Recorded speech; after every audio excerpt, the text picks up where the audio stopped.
எல்லாருக்கும் வணக்கங்க. ஜோதிஸ் கிச்சனில் இன்றைக்கி நம்ம பார்க்க போகிற ரெசிபி பீக்கங்காய் தோல் சட்னிங்க.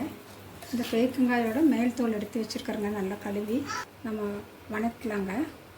கடலைப்பருப்பு எடுத்துருக்குறோங்க, உளுந்தம்பருப்பு,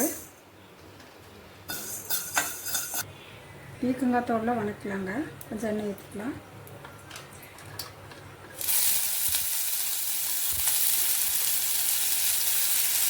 எடுத்துக்கலாங்க. வெங்காயம் பூண்டு போட்டுக்கலாங்க. இது கூட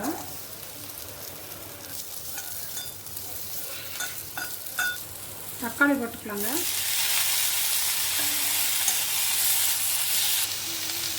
வரமிளகாய் கருவேப்பிலை போட்டுக்கலாங்க.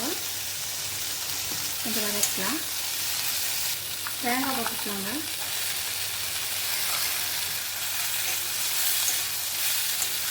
புளி உப்பு போட்டுக்கலாங்க.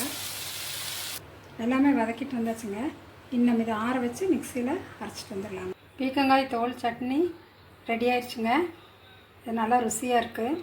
தோசை இட்லி சாப்பிட்லாங்க. சாதத்துக்கு பிசைஞ்சு சாப்பிட்லாம். நல்லாயிருக்கு.